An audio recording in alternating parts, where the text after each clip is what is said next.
kaingal oh. Mga guys, ayan oh, may nagpa-practice dito mga bikers. Yung parang nag-aaral ng ano sa Grab, delivery Grab eh. Ayan oh. Kailangan hindi sila tatama diyan sa kulay puti na yan na nakatayo.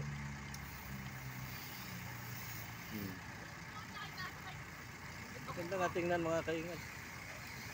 Guys, ang ganda tingnan.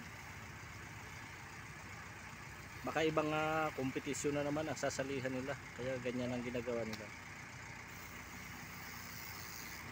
At saka kailangan din to sa mga yung mga maglalaban sila, yung mga paliko, kailangan babalas nila yung kanilang mga katawan.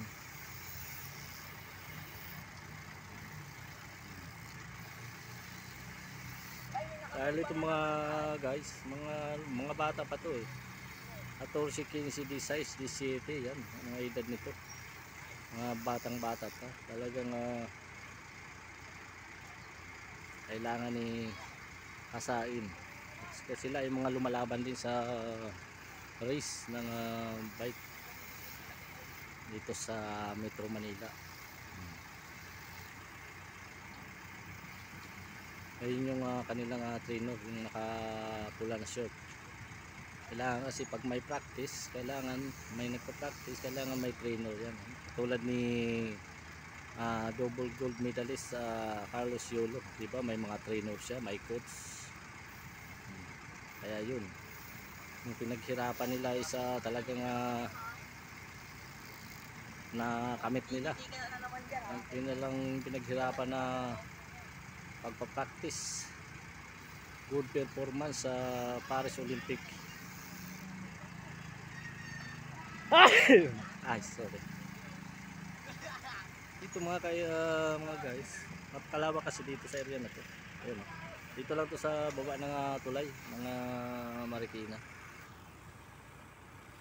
Kalawa kasi itong area na to, pinagbabaykan talaga to ng mga biker. Ayun, katulad sa akin. Nagdala rin akong bike ngayon. Dahil medyo tanghali na, alas 9 na.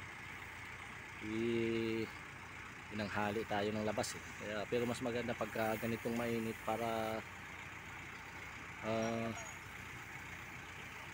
lumabas ang ating mga pawis. Ayan oh, grabe pawis. Pawis talaga mga guys, mga kaingan. Grabe.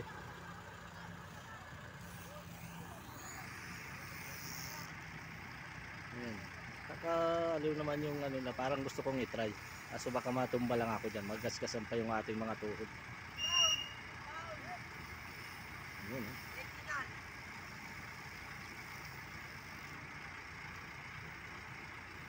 Sige, pagpatuloy nyo lang yan mga loads, mga kabikers. Dahil kayong mga bata pa, kayang-kaya nyo yan. Para sa mga susunod na araw na may mga kompetisyon, hindi na kayo mahihirapan.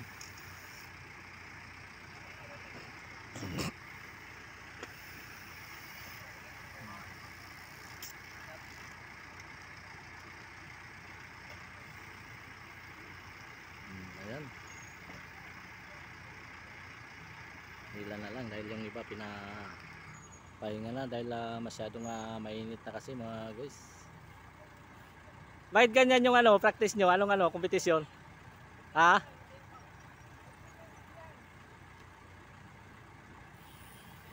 Ayan oh. Ayan.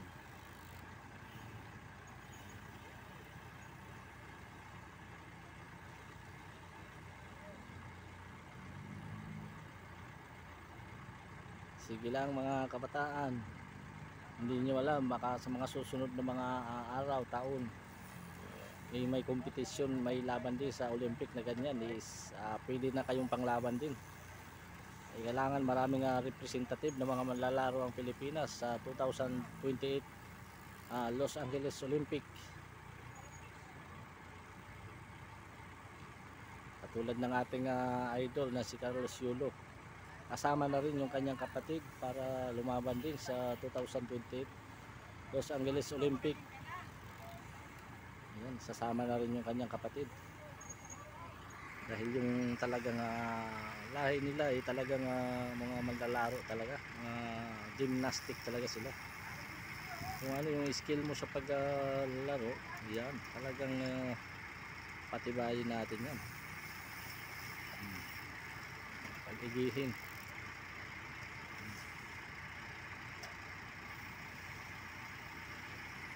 Ayun, oh. Napakainit na dito mga guys, mga kainit.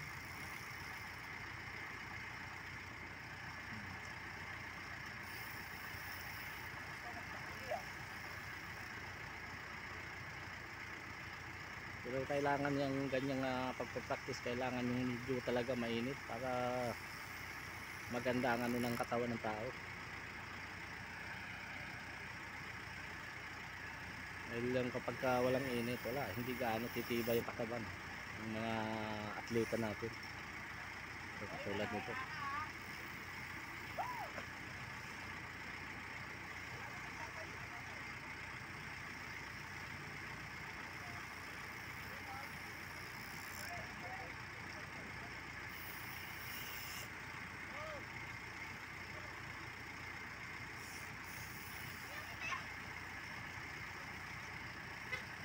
Kailangan hindi sila tatama dyan sa kulay puti na nakatayo na yan.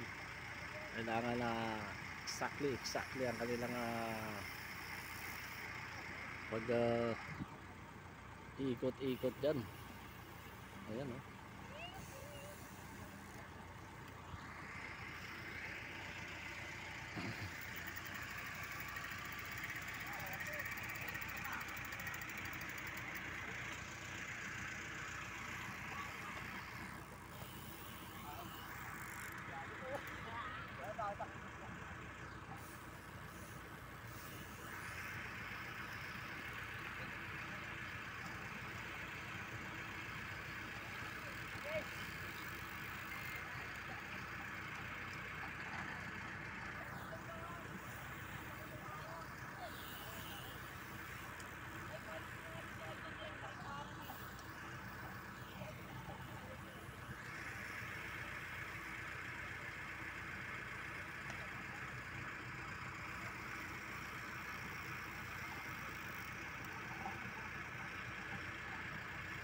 Yan, sige lang. Gawin nyo lang ng gawin para umibayo ang inyong mga kaalaman.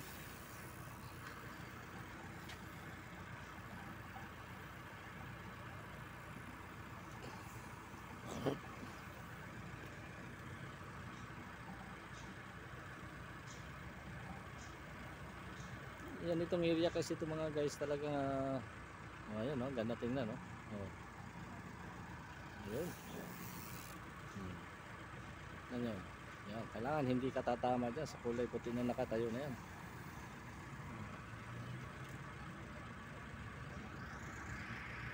Hindi sila tatama dyan.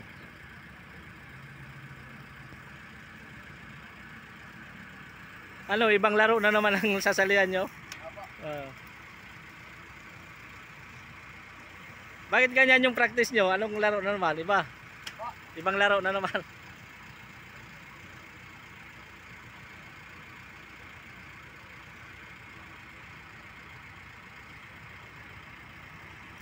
Mahirap din, ano?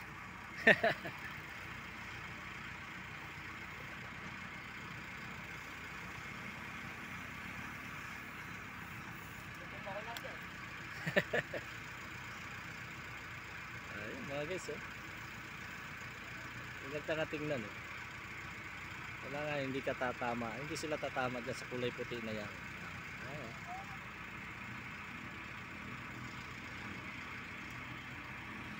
Ayun.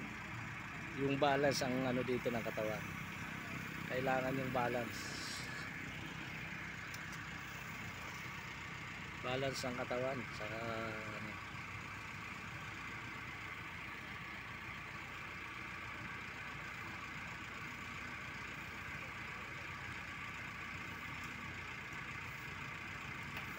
ayan mga guys, at thank you very much po sa inyong lahat. Ayun yan, yung mga tinutumbayo. Thank you very much po sa inyong lahat mga guys, mga kaingat. Sana nagustuhan nyo ang ating video ngayon. At paki-like and subscribe na rin sa ating YouTube channel, June Mix Vlog. Ayan. Thank you very much po at happy Sunday po sa ating lahat.